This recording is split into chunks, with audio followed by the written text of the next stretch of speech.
Hey, howdy, hey, hi.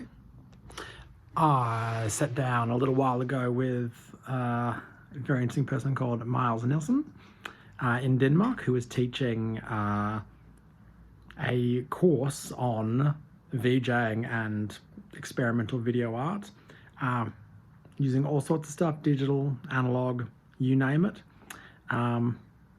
This is that chat. Pretty interesting. We talk about a whole bunch of stuff. The course is based in a castle in Denmark, so, if that's not thumbnail clickbait, I don't know what is. Sick, check it out.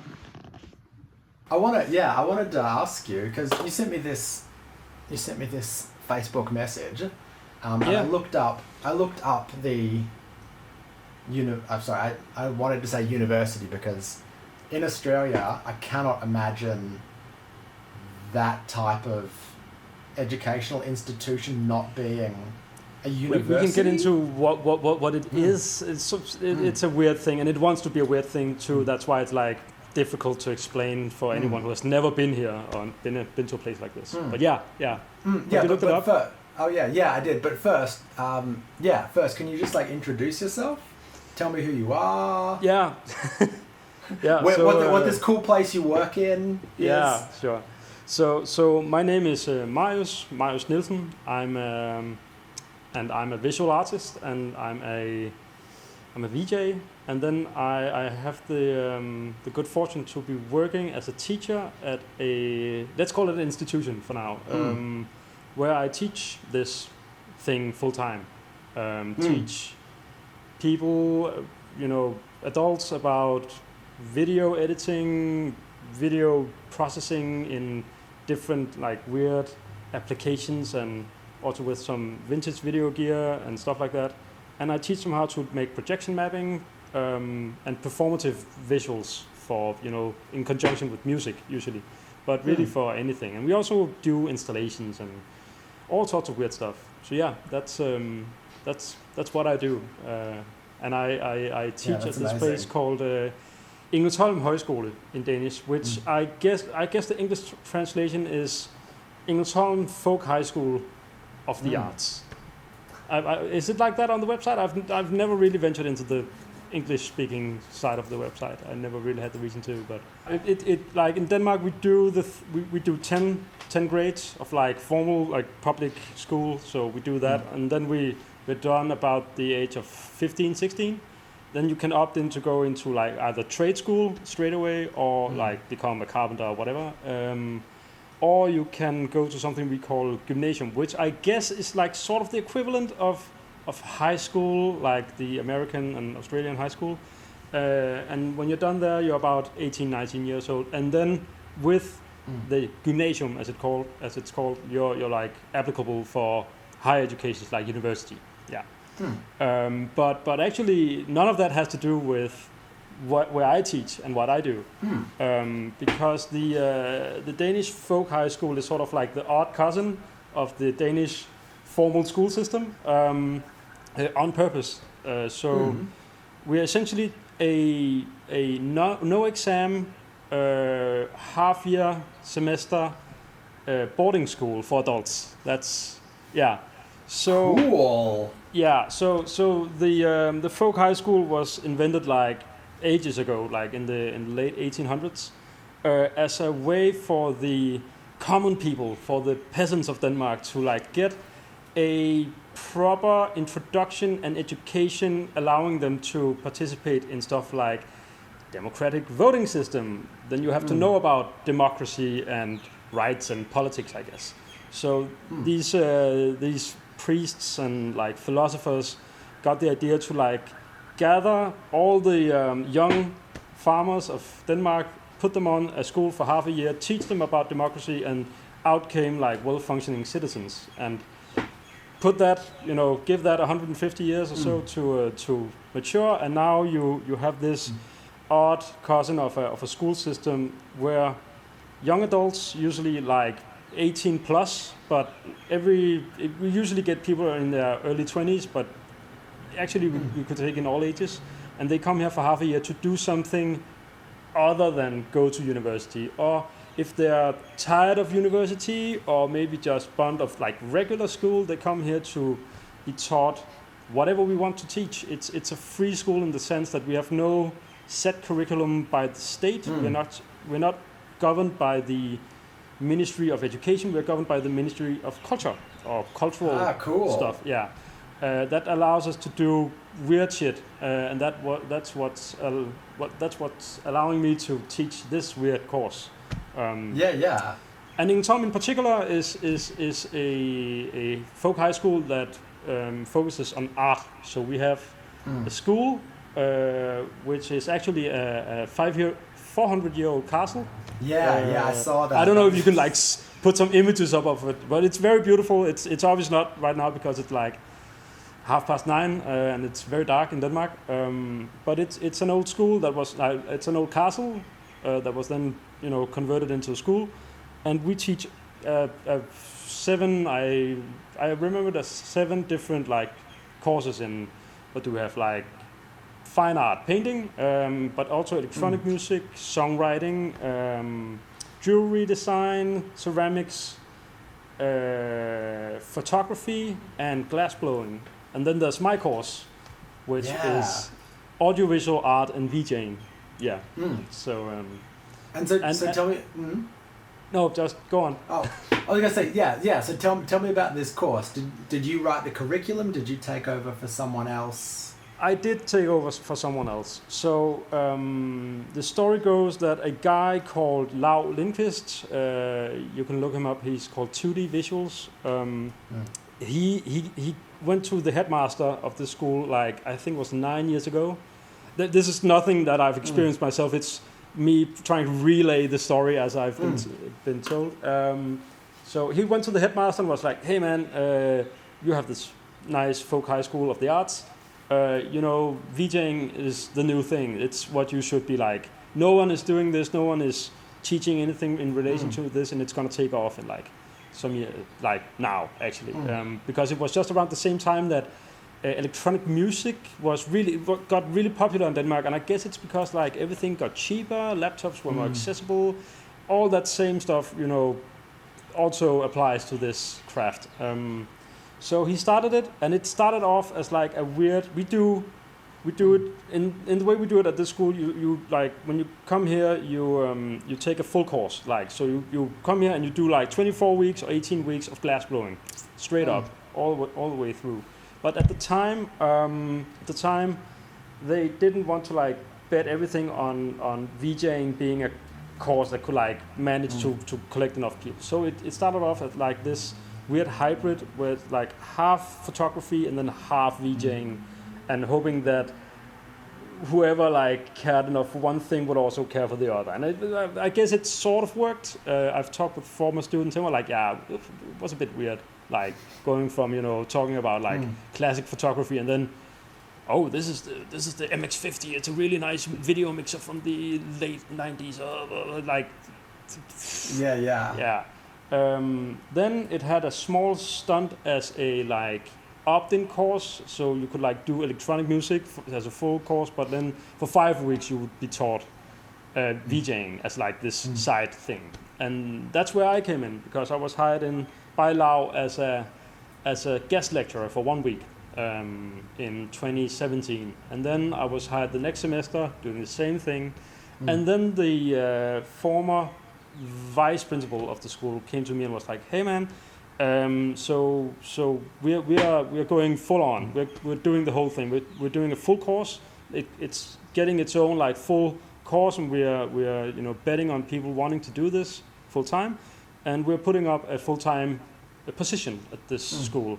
We think you should apply." And obviously, I already kind of had like my foot in the door because I had already taught 2 times. But then I got the job, and I guess it was because Lau, who lives in Copenhagen, which is like 250 kilometers away, he was like done with getting it started, and he has done a lot of work for this place and got a lot of gear and done tons of events for the students and spent a lot of time and energy and getting back and forth, and he has his whole family in Copenhagen, so I guess the time was just fine for both of us to like switch out, and I was 24 at the time and living in Copenhagen, and I was fucking broke. So getting a full-time job and having to move for that, fine. I'm in. I also live here actually. Oh yeah, nice. Because okay, the position also came with a small apartment. So oh cool. yeah. So I don't live in the castle, but I live Yes. next to it, and that's like, yeah, it's very romantic and Disney-like. Yeah. Yeah, that's amazing. So yeah, so I want to know. I want to know about man. I want to know so many things. Likewise. Yeah, but yeah. So what is contained within this course? I know that it's not just classic 90s, early 2000s analog video stuff. No. 'Cause it would be a pretty wild Yeah. thing to teach. 24 weeks of just that. So Mhm. so what is contained within this course? Much like my colleague who teaches glass blowing, I have the sort of disadvantage of knowing that when my students arrive, they have no experience whatsoever. They have probably never touched anything even remotely related to this craft or profession or whatever. Which is nice because that means I'm instantly the genius in the bunch, but also that allows me to introduce all of this stuff in a mellow fashion and coax them into this whole thing. So sorry, you formed the question quite nicely. Could you repeat it for me if you wrote it down? Oh no, I didn't write it down. Okay. The one I sent you. You mean? Yeah. Oh, sure. I have it right here. Yeah. What did I say? I just got caught up in my own line of thought. You asked me about what I teach. I guess that's basically yes. it. Yeah. So it's the smallest course is like the fall semester, which is like 18 weeks, and in 18 weeks I aim to teach my students to manipulate video as a material. I get inspired from my colleagues, and they, much the same way that you have to know about clay in order to use clay, I teach my students about pixel values, the RGB thing, the names of common effects, how to cut out snippets of video from archive.org stuff, for instance. Cut that up, make loops, and then we progress from there, and then we use that material on their laptops usually. We start up with me teaching them how to use VDMX, which I'm very familiar with. That's my weapon of choice at the moment. Or Resolume, which a lot of my students actually prefer. I don't really care which, but I teach them how to make video and how to play video, and then we put on top of that all of the different ways you can add stuff to that. And then it's just a weird amalgamation of single weeks where I go full on in. This week we're doing projection mapping. You need to learn MatMapper and how to set up a projector correctly, and how you should do this and that. And sometimes it gets very technical, but I aim to make it fun and accessible for my students. I also I have a big thing for coding visuals, generative visuals. So I teach them how to use processing, which is a very basic programming language. But I use that myself to make small sketches that makes a video output that they can then funnel into VDMX and mix with video. And usually we actually get stuff done in that sense, coupling together all of this. And because the guy I mentioned earlier, Lau, because he does analog stuff, that's his whole shebang. That means that at this school there's a ton of vintage video gear, analog composite BNC plug video gear. And we also at some point when they know enough about the digital stuff, I like to just, put away all the laptops, get rid of all that noise, and then we do plug-in stuff. And I usually also get some guest lecturers who focus more on analog in their main stuff to do that, because it's something that I've just now started doing myself. but I've not been actively using it as a medium yet. I started doing it like for real on my own a year ago. So I actually had to teach myself a lot of, workings around this, and I have a wonderful, very dry book that's called How Video Works that I've been like, yes, all right, fucking whoa, and getting into it and mailing Lau back and forth to get into how all this stuff works, and then I try to pass it on. But it's a sort of a love-hate thing for me to teach it, because I know that even though I do have students who are like, wow, this is amazing, this is tangible and does something. I had a student who was way into vaporwave music, and he was like, when we did the first feedback thing, but then he asked me like, how do I get one? And I'm like, you can't. You can, but you have to like look up auctions or buy stuff from overseas or whatever, because in Denmark it's really hard to scrap in all of those vintage video mixers and stuff, because we have one national TV station that has been like a monopoly for many years, and that means there hasn't been like in the States, I guess, where there's like bunch of like small TV stations who like sort all of that stuff out, and then it funnels out into the video gear community. We don't have that.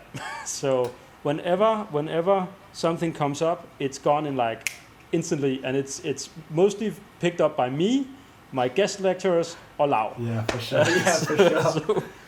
I think that's like a population stuff. We've got a bit of that in Australia, where it's like we are far enough away from other parts of the world that getting gear here is expensive. Sure. We're one of, America's obviously like the big market for vintage gear, but it's NTSC, and we're and who wants that? Who wants NTSC? Yes. Come on. and for a very long time, Australia had a we just didn't have that many TV channels. Okay. So we didn't have that many people who had that equipment. And now, of course, it's all digital. There are a lot of channels now, but they're all, they're online and they're digital. If I have to if there's one thing that is good about the pandemic, it's that because it brought the whole rental service business down on its knees. All the guys who rent out like projection screens and stages and all that, that meant they had to keep alive by purging their lockers of everything, and that meant that means that for the past year, I've been very active on like auction sites, just hauling in 4x3 televisions, 4x3 projection screens, and video mixers, because everyone is selling all of that old SD, composite stuff, because it has no application in the modern world, and it's just like, yay! It's so great. Yeah. And maybe they were just holding on to it because of like laziness and whatever. I picked up a bunch of stuff where the people who I've bought it off have been like, oh no, it was brand new. We got it in like the early 2000s, and we thought we were going to use it, but then we ended up using something else, and only now are we like going back through our stores and being like, what the fuck? Like, what is this thing? No, this isn't worth anything to us. Can we get rid of it? Yeah, and I guess it's like I'm a bit biased because I've only started actively looking for this sort of gear for the past year. But in the last year and a half, I picked up. I guess this one. Of course. the Cross 4. I've picked up a V8. I picked up my. And I'll just do the sexy switch. The MX50 machine right here. Yeah, all of that stuff I picked up in like the last. I picked that up in the last year. For the Cross 4 and the Entrancers over here, they were quite expensive, and I don't know really why I bought it at the time, but I did. But the MX50 I got for something like 150 Danish, which I guess now I'm just doing a quick to Aussie bucks. That's around 33 Australian dollars. Wow, 33 as in... 33, I got the MX50, including the flight case. Wow, that's wild. Yeah, that is. I was very lucky, but still, it's like I see. I have my eye on some. There's a MX 10 on the Danish yellow pages, and it's going for around 900 Danish, which I guess is like six times 33, more than 190 Australian dollars, and I think that's a bit steep, but it's very rare that they come out at all. Like we usually have to get stuff from. Actually, I know that a lot of people, Lau especially, has been buying from Britain, but Brexit really sliced that off. Yes, So yes. hello Europe, I'm open for sales. It's I'm open for buying anyways. Yeah, brilliant. Yeah. I want to. Yeah. So, when we were talking about the course before, it sounds like. It sounds like the structure of the course is very. The structure of the course is maybe very traditional, even if the content is not. So, with my understanding of arts education, at least in Australia, there's a lot of fine arts education. There's a lot of so this week we are looking at this type of painting technique. These are the materials. Here is the history of the technique. Here is how it all works. We're going to try it. We're going to put that together. It sounds like there's a very similar kind of thing where you're saying, now we're looking at coding visuals. Here's a really simple way to do it, something like processing. Here's and then they do a mini project or something. They explore that, and then is there something at the end of the course where there's a showcase or something, or a major project or something like that?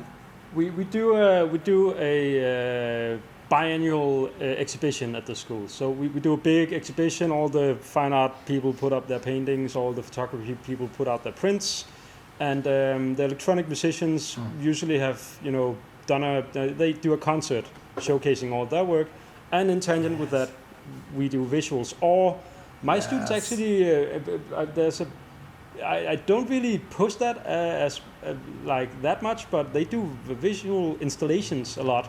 They do all sorts of weird projects. So we do our own setups, projection mappings, and they make small stage designs or stuff like that. They've done a lot of projects. So so our course is usually I teach something for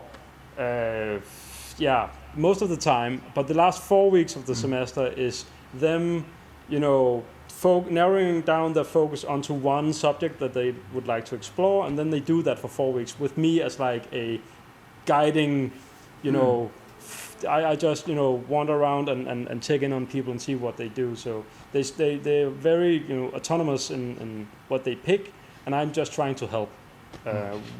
Whether it'll be an installation or a collaboration with a musician or whatever else they come up with, all sorts of weird shit. And I do my best to encourage it and make do with what we can within the workshop, or guide them on what to buy or what to get in order to make it happen. And it's all fun and games. I will say though, one thing you have to remember about this being a place where people live, also a folk high school, is a lot of social stuff and a lot of lectures on philosophy and other kinds of stuff. So even though it's a full-time thing, they actually only do 11 hours a week of sitting with me and learning about pixels. They have a lot of free time where they explore it on their own, but actual time in the workshop, set aside for that, is only 11 hours. And when I put it against the 50 plus hours I put into my own education when I did that, it doesn't move them from knowing nothing to professional or anything like that. It's not like a 3-year bachelor's degree in visual arts. It's a passionate, intense half year where you really get into it and get enough of a taste that either it's enough for the rest of your life, or you're just hooked and want to move on with it. Sure. And what is the kind of response like that? Because you mentioned that a lot of students have never come across this kind of stuff, and before I had come across VJing stuff, I had never seen someone play live video. I didn't know what live video was. I happened to be doing a degree in animation, and so it was kind of a outflowing of that. But I start off every semester asking what the fuck, why are you guys even here? I love the kind of students I get, because I've gotten people who had a degree in animation and want to expand upon that. I have people who have done music for a while and especially electronic music, but have grown tired of doing that whole laptop thing and just want to do something else, moving into another craft. And I also get people who are just like, it seemed fun, I don't know. And when I ask them what do you want to do afterwards, I'm like, I don't know, something else entirely. So honestly, I'm not sure. I think in the same way that people go here to learn how to make a clay pot or blow glass, which is something you never have access to, like a glass workshop. People also just come here for shits and giggles, I want to say. And how they pick it up, I think it's I've been told that my social media accounts are the thing that draws people in. Not that it's very good, but that's how people get aware of this stuff and get aware that I guess VJing as an art form and visuals as a whole thing is becoming more apparent to people. And I guess just like I did myself a couple of years ago, people just ask themselves, okay, so that somehow, that image somehow reacts to the music. How on earth does that work? And then they pursue it and end up here. And to be honest, if you're in Denmark and type in visuals, you're on Google, you're bound to find Engelsholm. And if you have anything to do with the VJing scene in Denmark, you know about Engelsholm. You might not have been here or have ever been to the place, but you know someone who did, or the network is not that big, but everyone has either been taught, or been at, or been in relation to someone at Engelsholm. And that's very much a kudos to Lau, who got it moving. But in like the community is not that big, but it's ever growing because of my teachers. Great. Yeah. And what is Also, I want to add that like audio-visual culture. Is the signal still on? Robert? Hold on.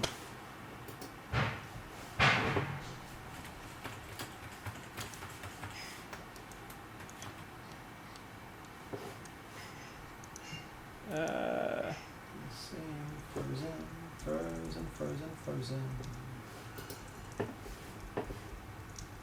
You're frozen, Robert.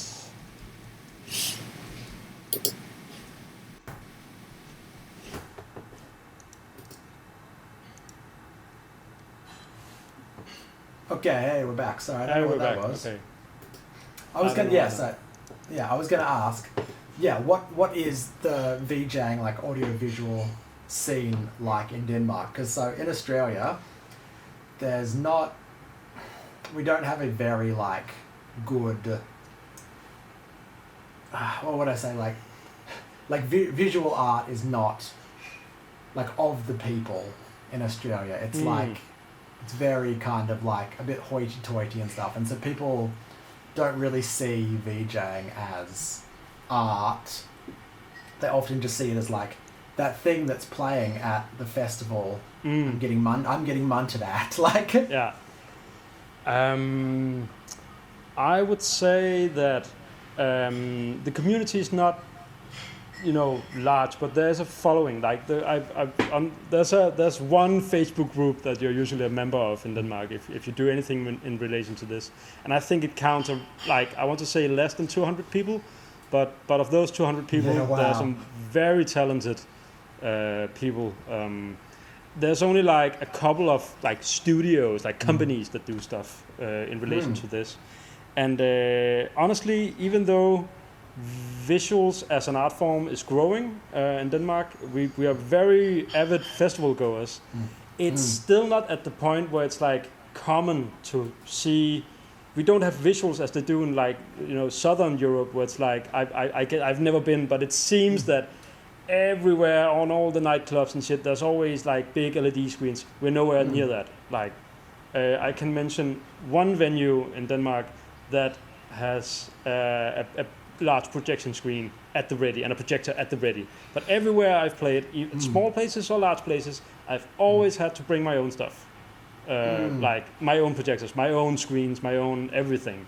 Set it up, like come in first, leave last. And I used to intern then work at a company called Vertigo. Art collective company is what they're usually referring to themselves as.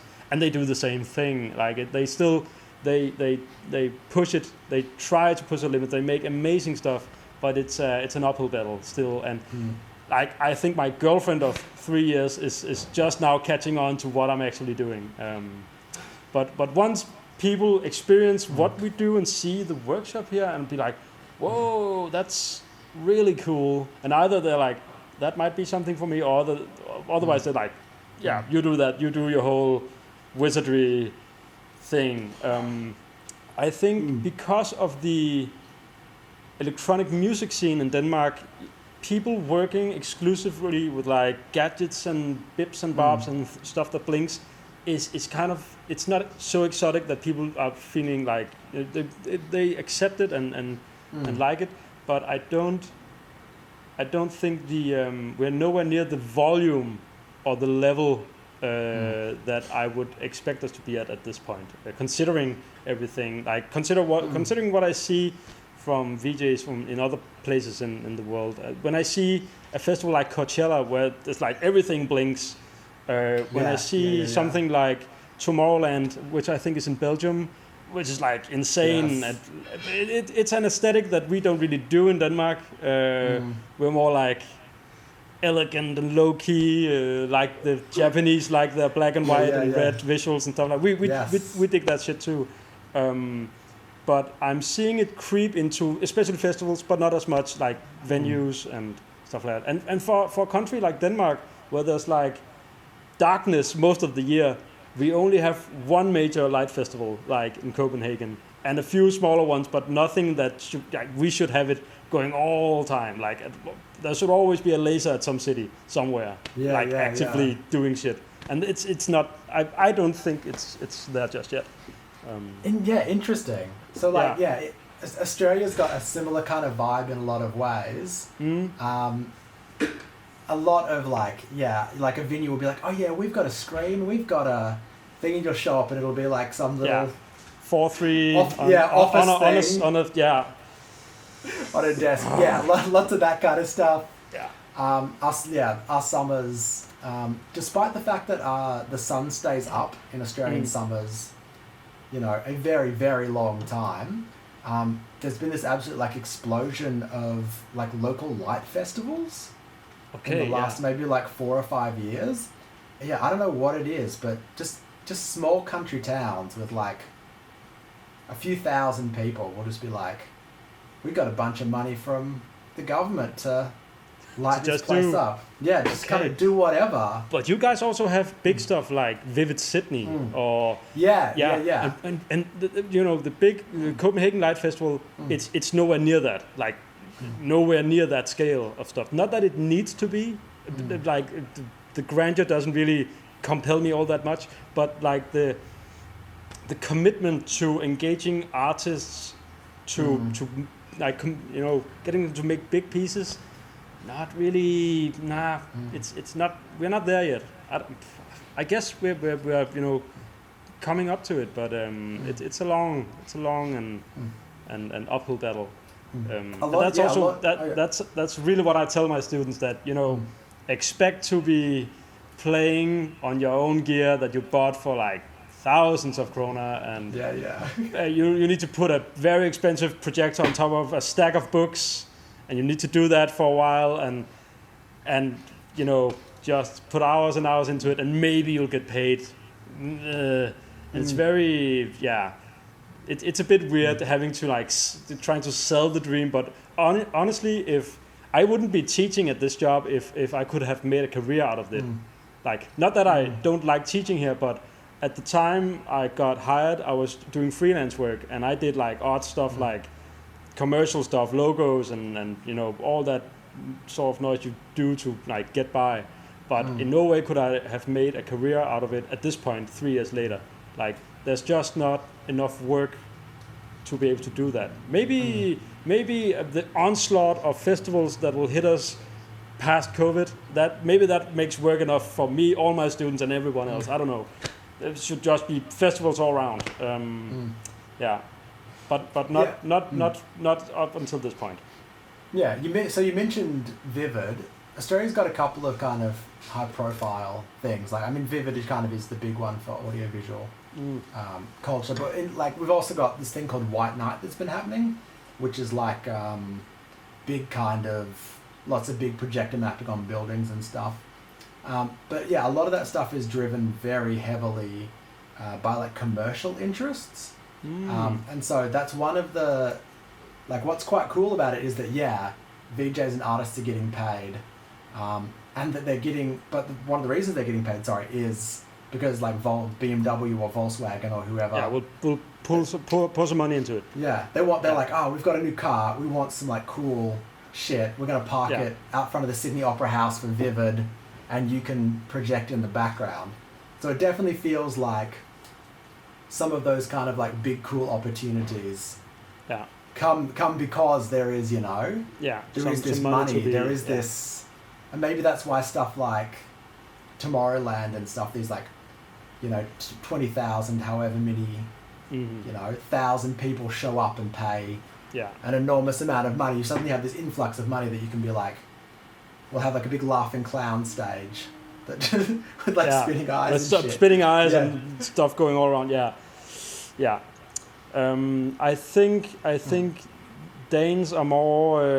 We're not opposed exactly, but there's a slight if it's presented by Volkswagen or presented by whatever Coca-Cola presents, and we don't really get off to that because we're like accustomed to state sponsored or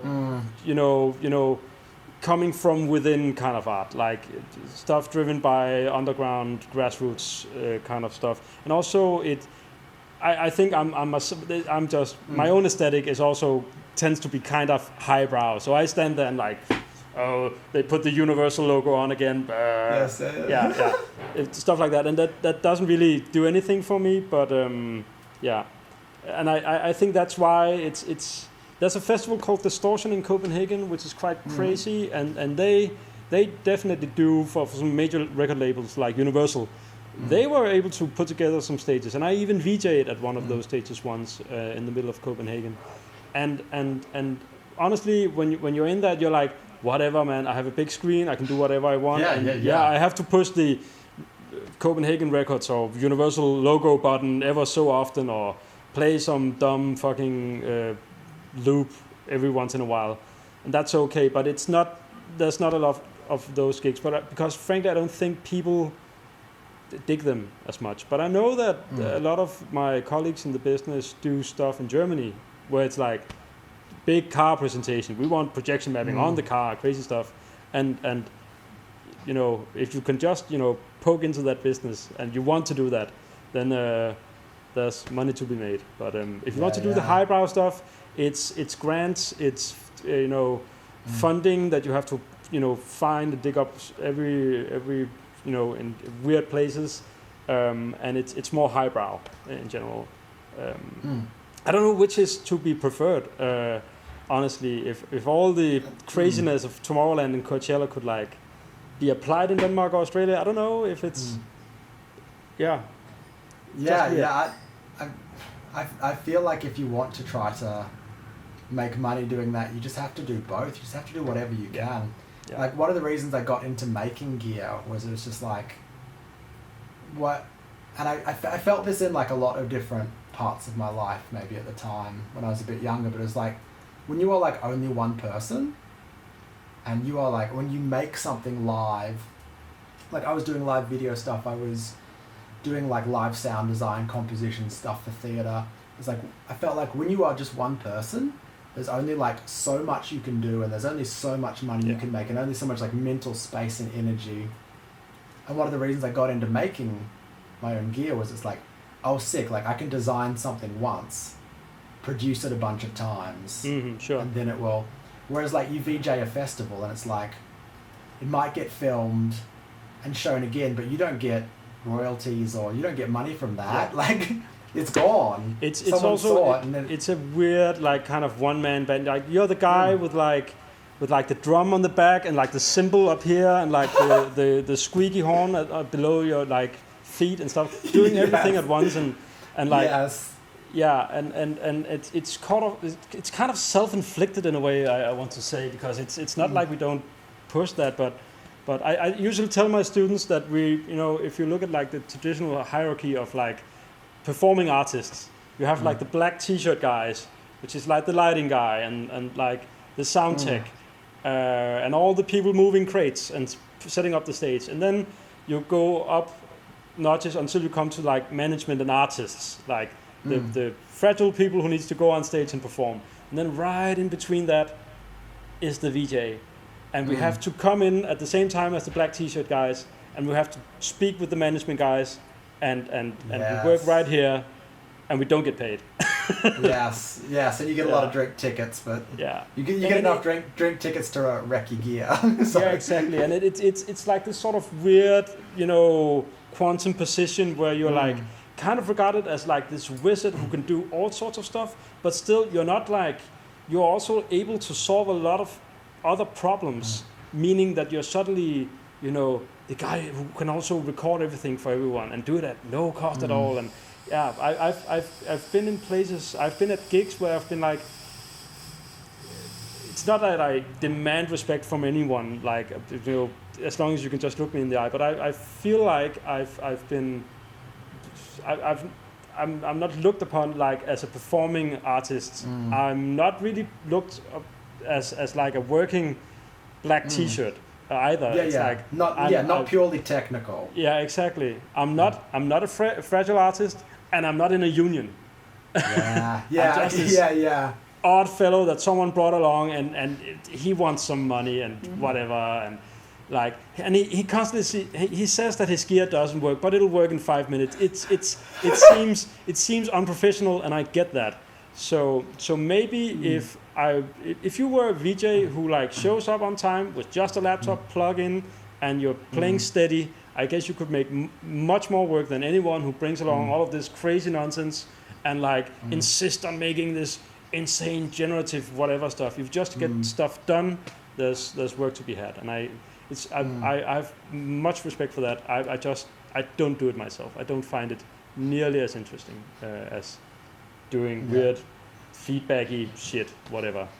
And right now I'm in a position where I can like turn down if anyone comes around and says, I want just, you know, big DJ logo flashing every so often and this loop playing over and over, and can you just jam on that?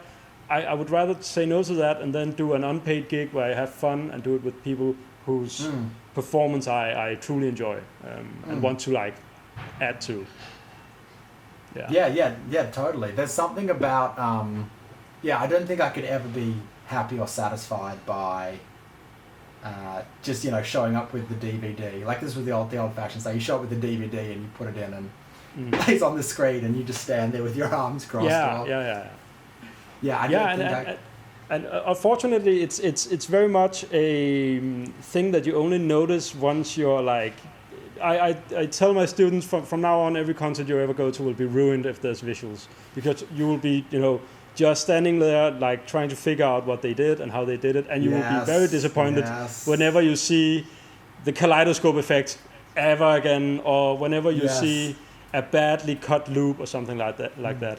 Or any preset clip from any VJ software ever. Yes. Some Beeple loop with a kaleidoscope effect. Like, shout out to Beeple, he makes amazing stuff. Yes. Damn, have I seen it a lot in like places where I would like, this could be done much better with much more integrity for like next to nothing. Like by one of my students, which I've had at my course for like 3 weeks, can do better stuff than what I'm seeing. I remember once I was at Roskilde Festival, the biggest festival in Denmark. 60,000 people watching Ice Cube on stage. It was like late afternoon, and they were just playing like his old music videos on repeat on the big screen, like even stretched out because the 4:3 didn't fit the format. Yes. Just stretched out, not even in sync, just random music videos just Yes, playing. yeah. And I'm like, okay, so up there in the front of house, there's a poor light tech who knew how to set up a video, who just got this fucking USB pen with like this nonsense video, Yes. and he's just like, what the fuck ever, onto the Matrix Yeah. stage and the whatever. And Yeah, it's and just, don't do it. Yeah, and because probably that person was like, it's like already doing their own job. Yeah, like they're exactly. already doing the light, and they're already like, they're paying attention to other shit. They haven't got time to... And I guess like I'd much rather be sitting in a crowded cafe somewhere and listening to some, small indie pop band with one of their friends doing visuals that they poured their heart into, and the frame rate can be shit, and the projector can be awful, and they can be projecting on a piece of a white sheet or whatever. I will enjoy that more than I will ever enjoy watching bad 90s music videos being played on repeat. Yeah. Even if it's Ice Cube who plays at the States, it's like whatever. Yeah, for sure. Yeah. Yeah. But like I'm actually a bit surprised. I would guess that because of Vivid Sydney and because Australia is just a bigger place, that with international acts that you would have more of a scene for this than we would do in tiny Denmark.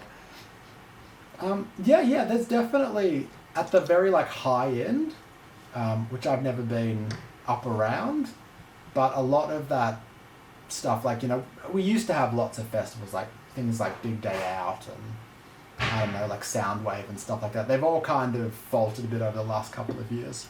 Okay. Not just with like COVID, but just with the difficulty of, putting on festivals in such a big kind of country. But yeah, a lot of that stuff from friends who've worked it it's literally like the equivalent of a DVD. You show up with the thumb drive because they don't want to risk it. They don't want to.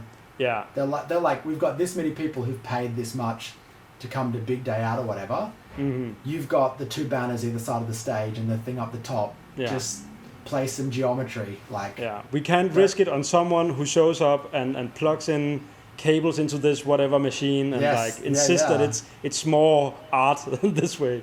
Yeah. Yeah. So yeah, definitely like at the high end, a lot of that stuff is just like. Yeah, they don't want to worry. Or one of the other interesting things is like advertising companies or like animation studios so White Knight is it's this big kind of thing that started in Melbourne. It's a weird kind of mix of, I don't know if it started in Melbourne, but it's a weird kind of mix of lots of sort of like street level activation and stuff. So, there will be just like lots of weird kind of art stuff happening on the street, but then also massive projector map building stuff. And it'll be all the stuff you'd expect, like, ooh, what? Oh no, it looks like the front of the building. Bricks are falling out of the way. Yeah. Yeah, that stuff. And most often that is done by like studios, not done by VJs, not done by artists per se. There are a lot of artists at those things, and it's very cool that they get paid by the, like the BMW bucks, and they get paid by the, the bank dollars. Yeah. But a lot of the kind of big stuff, often is just like technical groups of people. Yeah. So like the company that sets up the projections. Yeah. And then like, we also will just like. I have a cousin who does 3D stuff. He can make a loop or whatever. Yeah. Yeah. Yeah. I remember I went to Berlin with my girlfriend, and it just so happened that it coincided with I don't know, is it called the Berlin Light Festival? I don't know, but a light festival in Berlin. And I remember they have this radio tower that's like the center of the city and very iconic. And they had like pointed 6 or so 40K lumen projectors on that, mapping the whole thing up and playing just the most god-awful visuals on it. Like apparently it was some sort of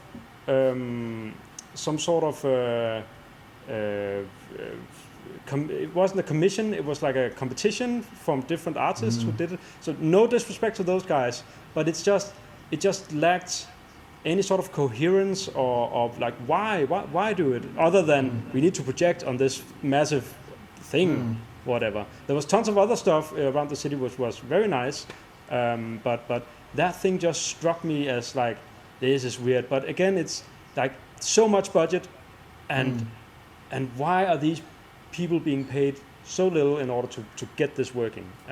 I guess it's because it just, otherwise it just got mangled somewhere in the business, because the frame rates were awful, and the mapping were like sort of shit, because anyone could see that mapping like this 100 meter tall, or however tall that tower is, it's just gonna be shit.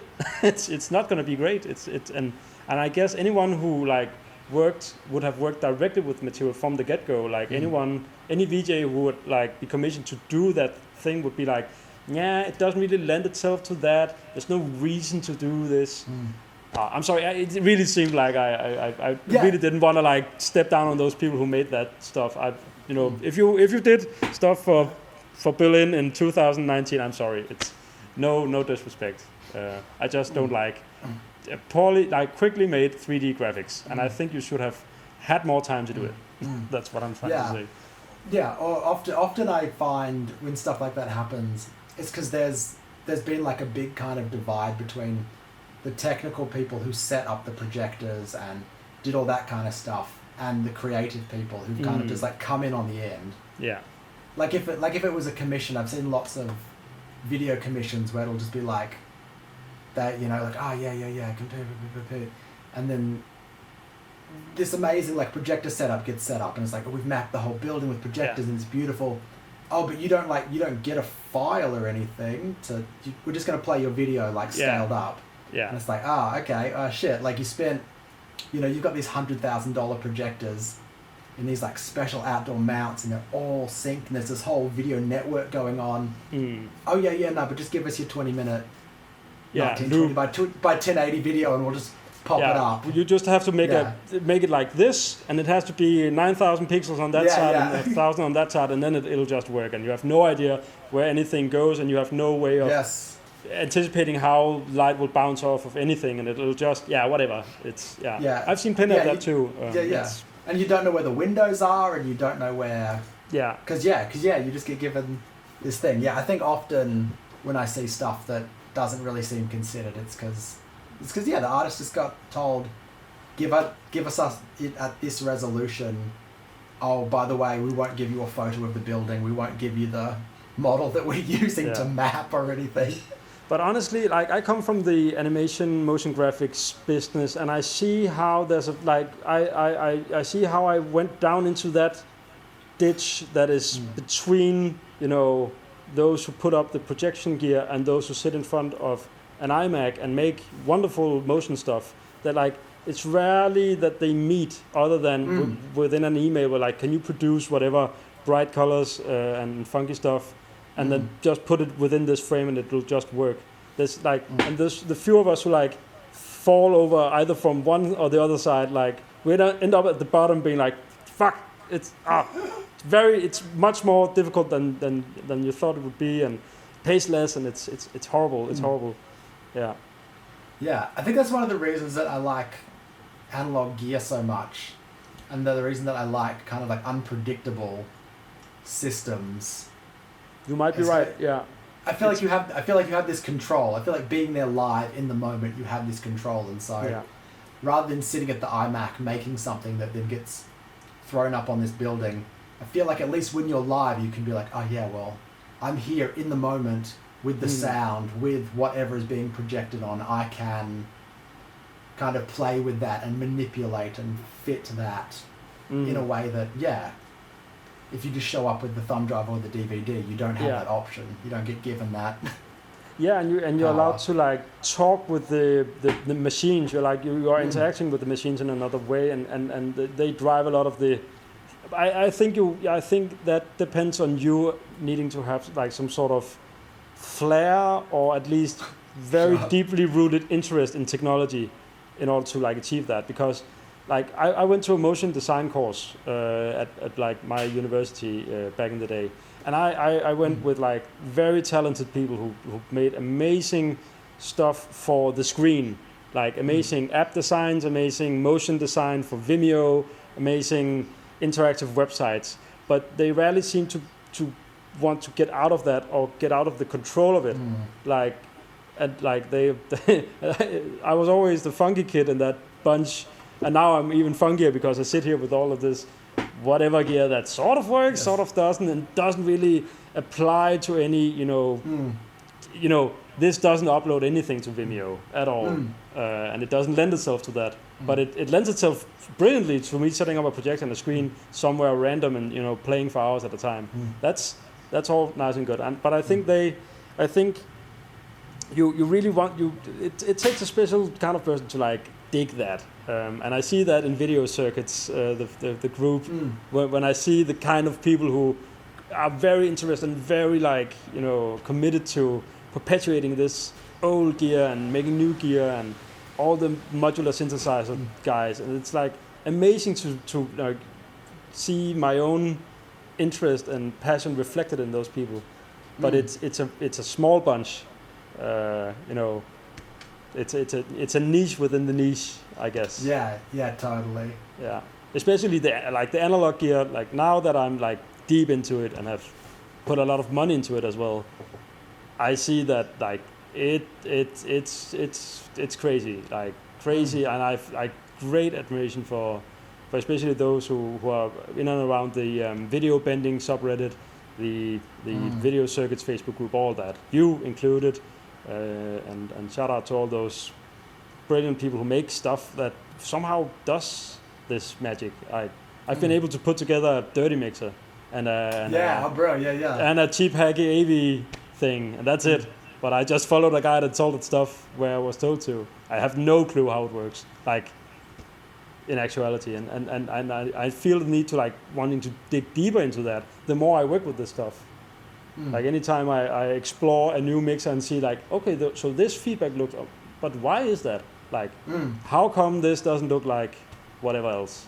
And finding myself like deeply fascinated. It's still bright colors of some sort. It's like, but it's a bit like, why is it different? And I guess I guess you can really just, whenever you do something in Touch Designer or VDMX or whatever digital platform, you can sort of like trace it back. But here it's like still sort of a mystery in a sense. It's still the machine who has the lead on it. That is one of the reasons that I got so interested in electronic design and video hardware design, is the kind of mystery of like what is happening and why, and it is very like hidden and kind of like unpredictable. You can have the same setup again and again and again, and it'll be totally different. Or even one of the things that I really love is just being able to like play with no kind of like forethought. Like, maybe you have like a bunch of loops you've made or like gotten from somewhere, but it's just like, you can, for a very long time, I would just like show up to gigs and like not have done any prep, because it would just like all happen live. Yeah. Or like the weirdness would sort of just happen in the moment.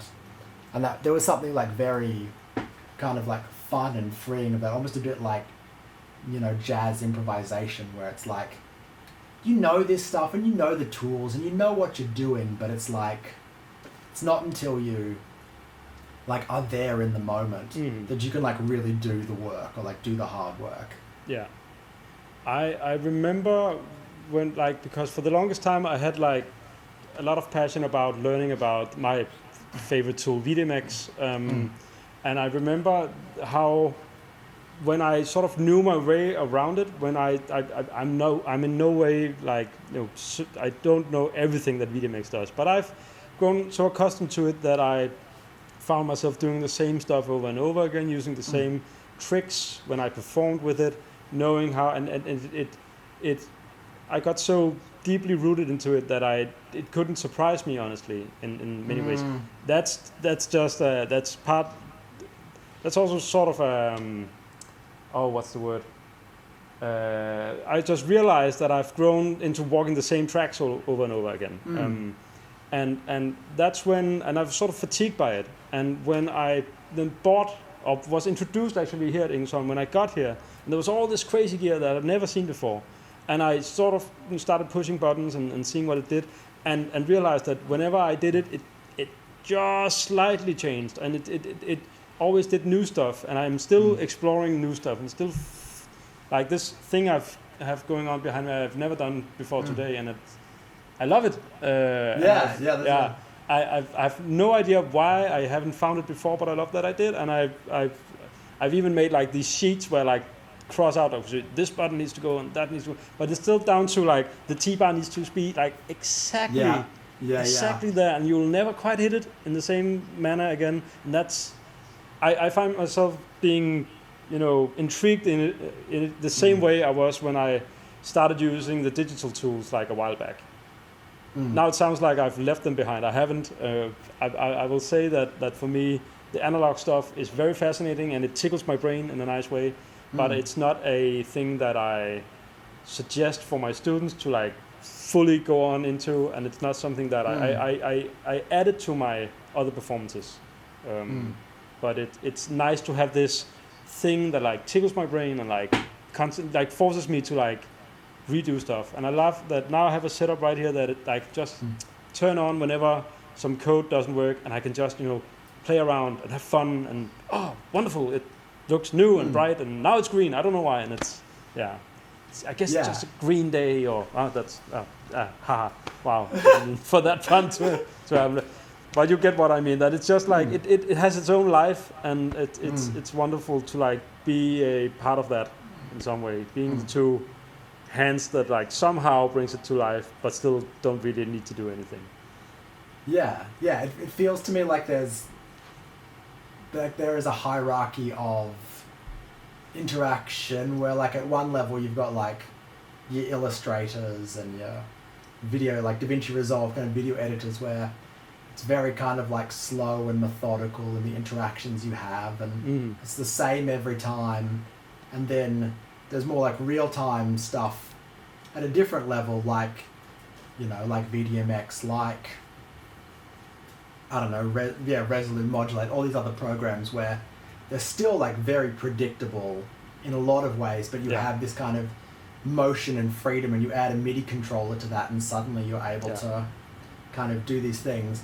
And then the kind of the further you go down that path, you end up with like Max MSP, which is still like very predictive in some ways, but then totally unpredictable in other ways. And then on the far other extreme of the spectrum, is like the circuit bent gear, and and it's lo-fi future stuff. And BPMC. If you wire this to the chip there, then it does crazy stuff. And like, how the fuck do you even like? Where do you start to like learn that? Considering that I've yet to find any like comprehensive guide on how to video bend anything. It's a total like nightmare, and you have to be able to like afford the failures of accidentally like cooking expensive equipment as well. Like that's what has always like freaked me out about it so much, is it's like I'm terrified of spending like a bunch of money like buying a V4 or something and then just frying it. Because I did the wrong thing. I put the wrong thing on the wrong thing. Except because I'm very compelled to do. I have a V8 lying around, and I have no use for the V8. I bought it because it was like, okay, it's here now. I'm never gonna find it again, and I'm never gonna buy it from somewhere else and get it shipped. So I'm just gonna buy it now. And I drove an hour to get it, and I got it and was like, I have another mixer that does mixing. And I don't like the feedback of it. Sorry, I like the MX50 more. So, but now it's there. But I'm still not inclined to like pick it apart and like start fucking around with it, because I'm like, still there's not ever gonna be a museum for video gear. But in the very off chance that there is, I would have hated myself to by frying it and not being able to get it going again, or so shout out to those guys who can do it like with a straight face and just make it work. It's insane, and not just have sweat just running down their forehead constantly. Doing like being able to do commissions for people and just be like, oh yeah, great, send me your, like BPMC does that thing where it's like, send me a V4 and I'll fuck it up, and I would just be like fucking dying. Those guys are wizards, but also people like I think what intrigues me about analog gear is that And what I see it also when I teach it to my students is that it lends itself so nicely to exactly that. You know, that whole interacting with the machine, knowing that something, if it breaks off, you can fix it. Maybe you can fix an RCA plug, and then that goes into, you can fix a capacitor, and you can fix that and that, and you can play around, put stuff into it, and you can also expand upon your existing pool of hardware, not by purchasing insanely crazy things, but you can make a dirty mixer for cheap. Yeah. You can buy a Raspberry Pi and you know, put Andre J's software onto it, and then it just makes crazy shit. And I love that because it's not the same with the digital thing. Yeah, it is the same. I push processing as like the way to get into that, and then you move on to open frameworks and whatever. But it's still like a very weird, non-tangible thing. And I love the fact that I'm able to show my students like a dirty mixer built into a box. Original, I think this is for cream cheese. Yeah. and it works, and they're like, that does something. I was like, yeah, it does something. It doesn't look nice or play nice, but it does something, and you can make it for, you know, nothing. And I have the parts right here in the workshop, so get right ahead. That is like part of that has always been like part of my desire with making new video gear that is not like that is accessible and that is not crazy expensive, because like I feel like there is like a law of diminishing returns, you know. Once all the V4s break and once all the MX50s break, like they're not making new ones, they're not going to last forever. Yeah, and also and they're so expensive. Yeah. But I will say that the path that you're going down and the path of Andre J, for instance, is exactly what I would hope for, like analog stuff, because all love for LZX, but their gear is crazy expensive. Yeah. My students, we have some LZX gear, we have a Vidiot and a small synthesizer here, and they're like, oh, this is so much fun. What does it cost? And I'm like, thousands. Costs a lot, and you have to wait a long time to get it. And you're never gonna think buying any of this stuff is like remotely, you know, possible for you, at like unless you're like crazy rich and have no sense of economy at all, and that just instantly shuts it down. But I love being able to say, but you can buy a Raspberry Pi and don't even have to buy the new one, and you can make a video synth. Or you can follow this crazy Australian guy who like makes a Eurorec thing for no money at all, like compared to this crazy expensive modular gear. It needs a special, being able to buy LZX gear requires like a very high passion and a very disposable income. Which I'm lucky to have, because I have a full-time job teaching, but I would in no way consider it if I was doing a freelance thing. It would not, like, you know, putting so many thousands of dollars into gear that I would not be able to, you know, I could not make the argument for it in a very, you know, on a very tight budget. I really need this weird modular synth piece to make exactly that. Then it's more fun and more freeing to be able to say, I've ordered a Cro-Magnon, and it doesn't bother me that it's, I don't know how it's gonna arrive, but I'm looking forward to it because it's gonna be another fun thing to play with in my little fantasy world over here.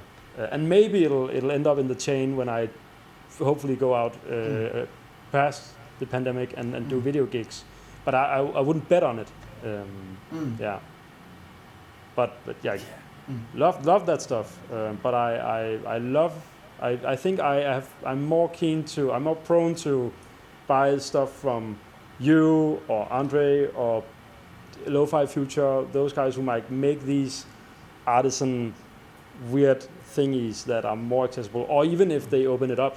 I don't know, did you get funding enough to like open source the video exchange?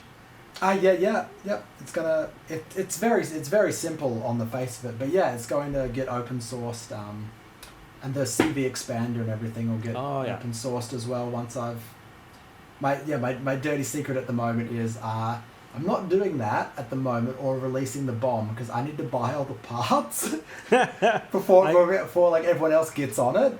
Yeah. Yeah, I've currently bought of the RCA jack that I'm using.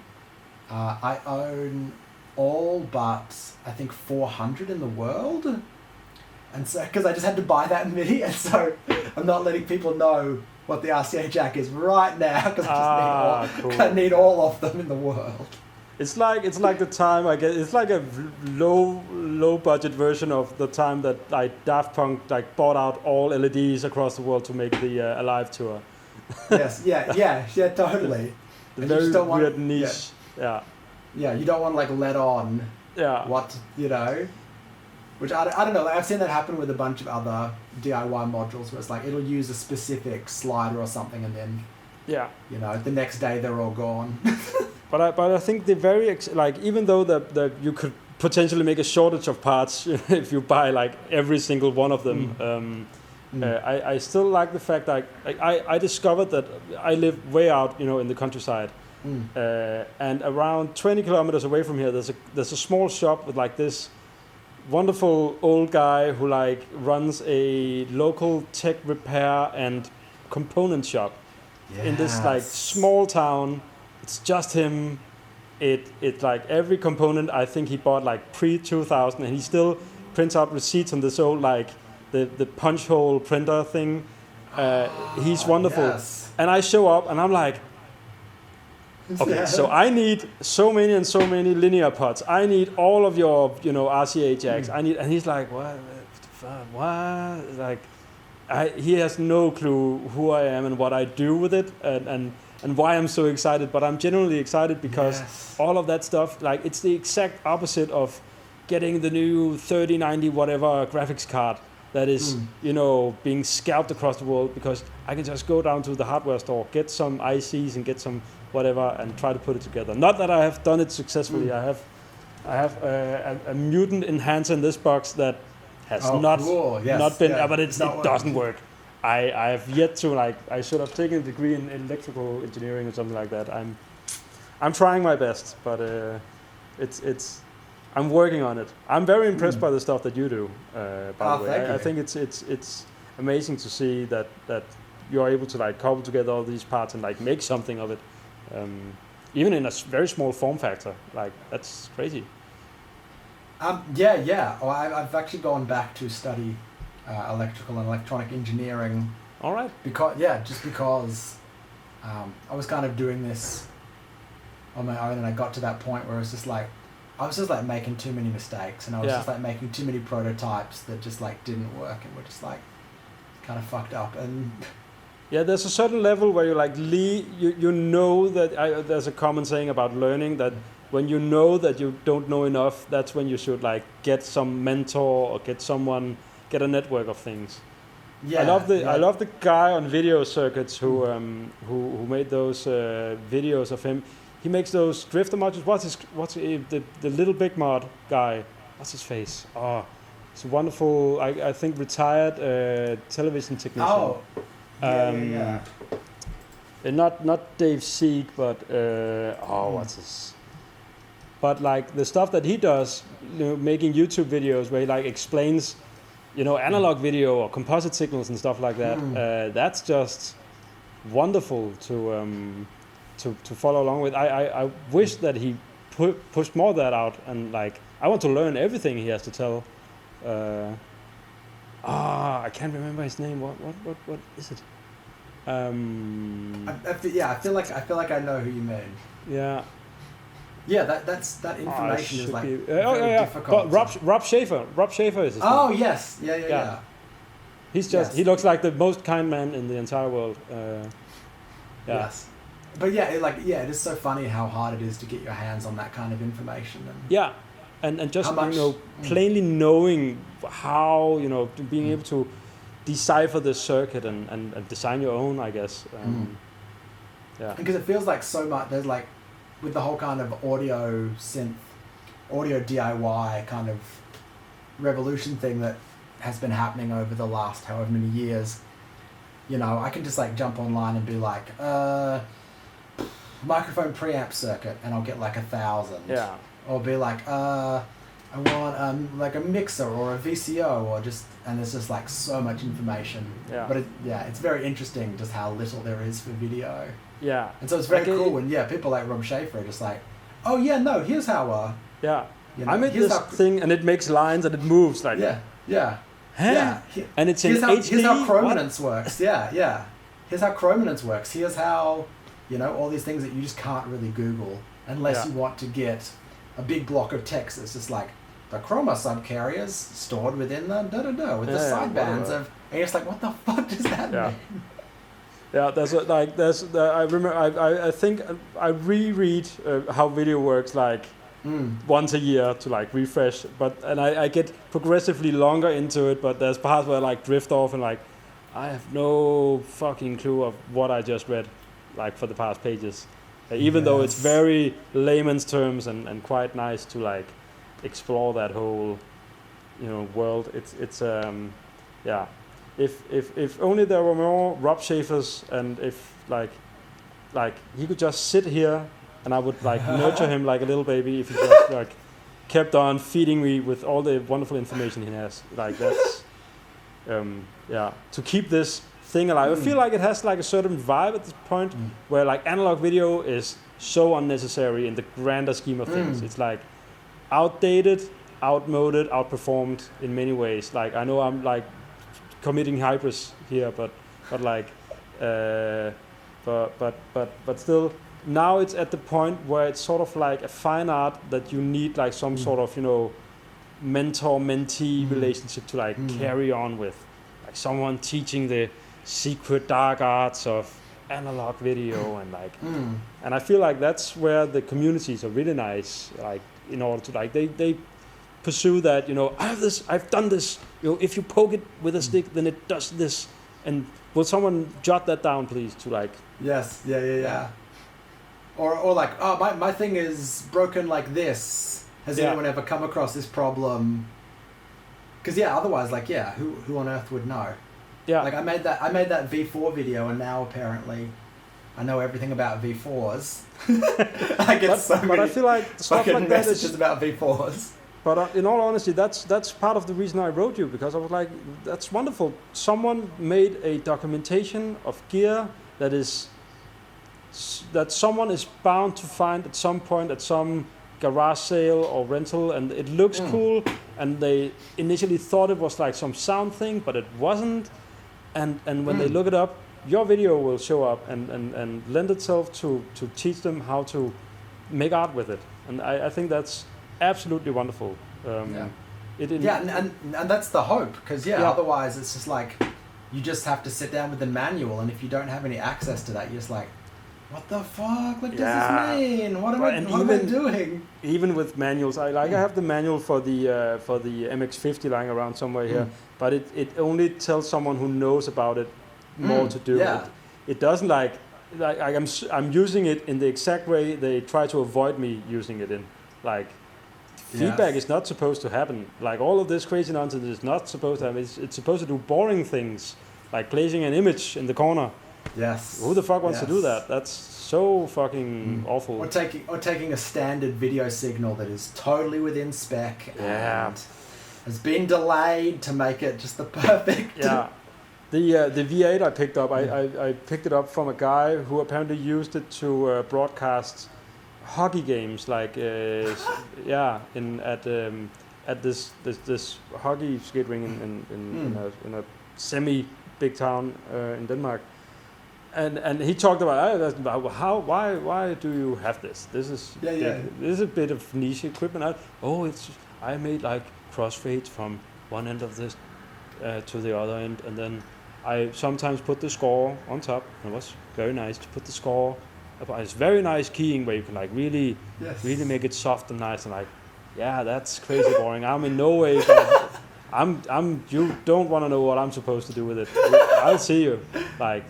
Yeah, and then back home and like immediately make an internal feedback loop and see how that works and how I can fuck it up, and if I push this really many times, like what if I don't do a 200 BPM, what does it do? And I feel like I don't know. I know that they weren't initially meant for this, but I feel like these machines are kind of like inviting that sort of like interaction. I know that the MX50 was a very expensive piece of equipment back in the day, but I also know that the second a student sees it, they're like, what?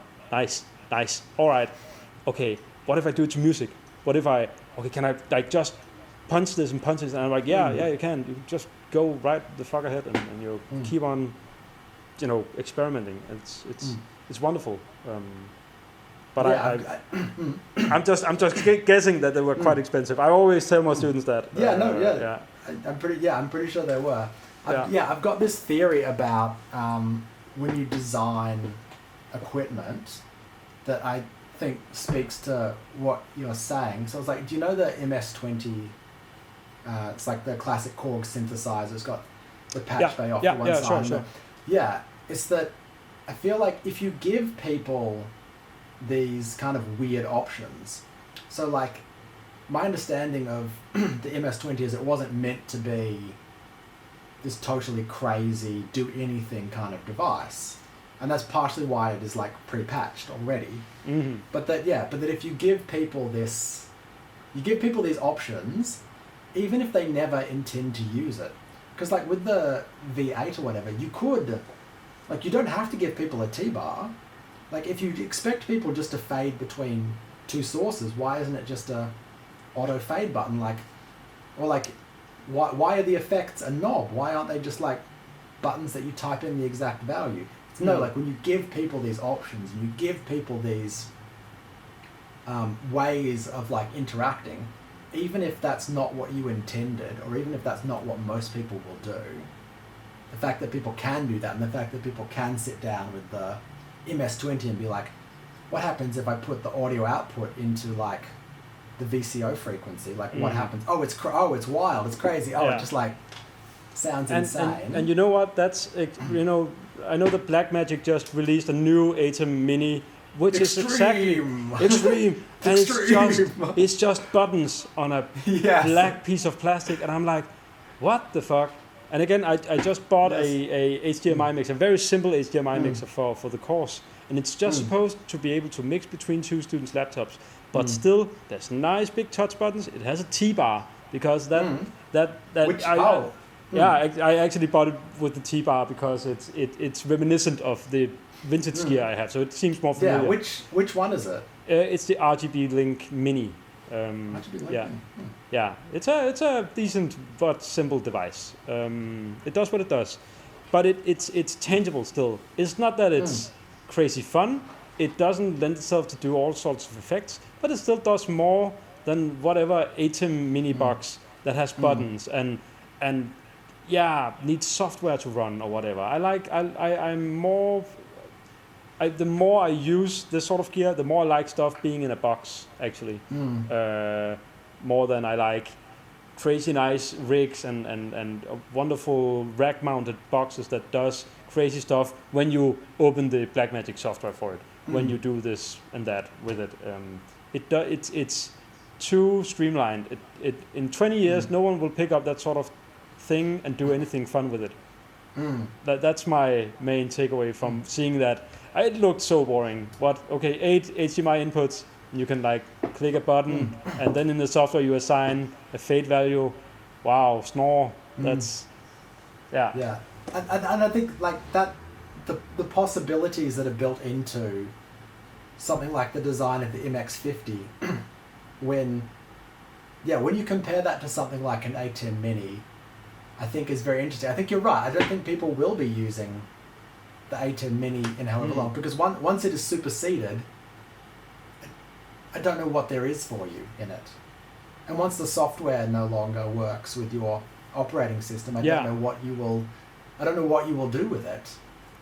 Whereas and that's where I think analog has a leg up on any digital standard, because it's only a standard for as long as it's viable. Like I guess HDMI as a I'm actually surprised that it survived this long as like the standard type that it has.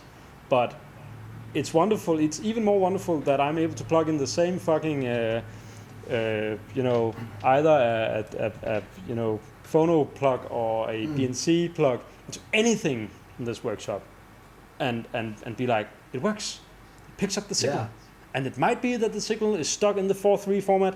That doesn't matter, because I know that when I plug it into this, I can then plug it into that. I can then, and I think it's the exact same reason why Eurorack mounted synthesizers are, you know, so, you know, coming up right now still, because it's still it's voltage and it's jack plugs, and it seems familiar, and it invites you to like fuck around with it.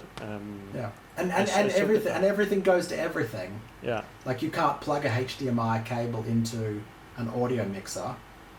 Like it wouldn't go. It won't do anything. And it feels like I couldn't. I had a camera set up. I actually switched cameras because one of my one of the workshop's cameras, the dongle that connected mini HDMI to HDMI just didn't work. I don't know why. Yes. Yeah. I can't fix it. It's just mystery. Yeah. Yeah. And there are so many like HDMI standards, like, you know, there's HDMI 1, HDMI 2, and then there's like, you can only do certain resolutions and frame rates and interactions. Like at work we've got, we've got like the Roland, there's like that Roland 4-channel. Yeah, the V, no, it's, yeah. Yeah, V4? No, I don't know what it's called. yeah. V4 HD maybe or something. Yeah, something like that. And it requires you to set your frame rate, it requires you to set your resolutions, it just like, and so yeah, everything has to be right. Like the camera's got to be the right frame rate and the right resolution and da-da-da-da. Whereas yeah, with video stuff, it's just like, oh, the sides of the image are cut off or it's squished. It's like, yeah, composite video will just like forgive anything. Anything outside of NTSC versus PAL. Yeah. Okay. Yeah. Sure. or but even then, but even then, it's still pick up something. It'll still come through. It'll just be like black and white and jumping around or something. I really rely a lot on like the intensity shuttle, the Blackmagic intensity shuttle, which I guess is sort of like a love-hate thing in the community. I see people like constantly when it's ever being sold off, people like buy it instantly. But it still like doesn't kind of really pick up anything, and I've had a lot of trouble getting this dinky piece to work nicely with the digital sources, like especially because I have some SLR cameras like this one up here, and for some reason that does interlaced video outputs only. I don't know why. Yeah. But actually, funnily enough, this used to be very expensive piece of hardware doesn't scale as nicely as the dinky RGB Link Mini that I have sitting right. It picks up anything. Yeah. It actually picks up anything, and interlaced, fine. Different frame rates, fine. But it does, though it does squish. You can see I have the black borders on this camera, right? Like, why?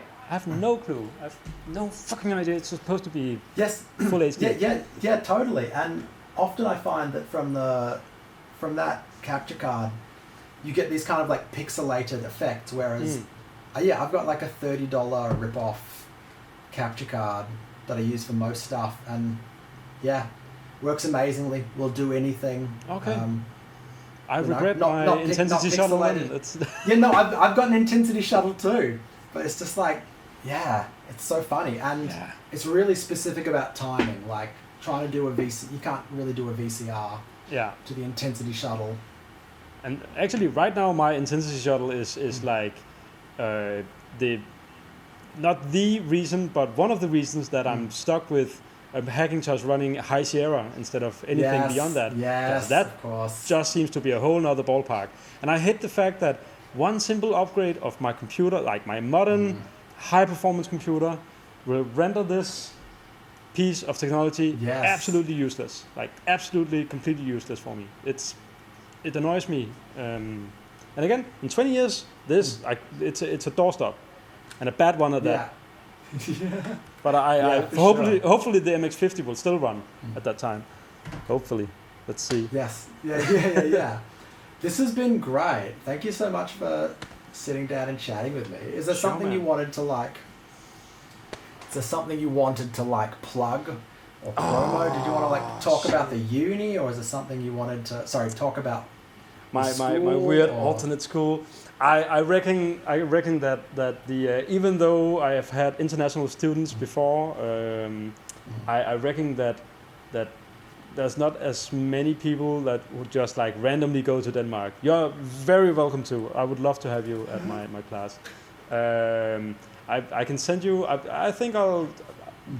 If I just say it, I think you won't be able to link to the Instagram. So I'll just write it out, and then you'll get a link to the Instagram for the school. Right now, for the past 3 years, I've been really caught up in doing stuff for the class, for the course. I've been. I'm in one half of the workshop. I've been hard at work, making it possible to do all this crazy stuff here, and pouring all my energy into making this the best fucking possible VJing course that you can get.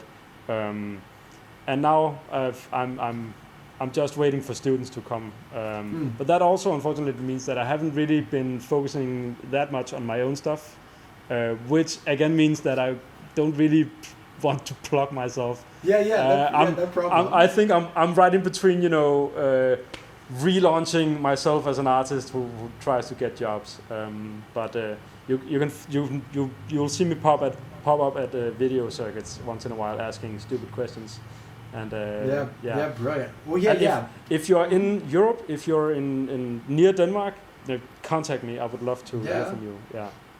And actually, if you're even in Denmark or in Europe in general, like Europe is a small place compared to Australia even. Yeah. Anyone who wants to do a residency at Engelsholm, you're welcome to.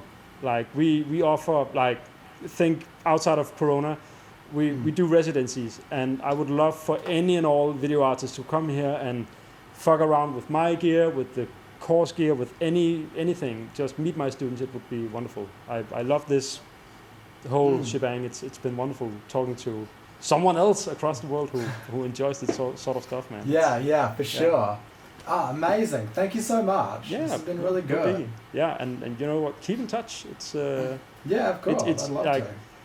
Even though COVID has everyone like down on like social interactions, outside of that, I would have loved to do this anytime. I think, and I really applaud the stuff you do. Like, thank you. I might actually still do the a rundown of the MX50 just for shits and giggles, because it's a wonderful machine.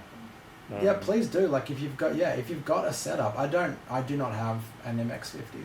No, I don't know if they were that popular even in like, I have 3.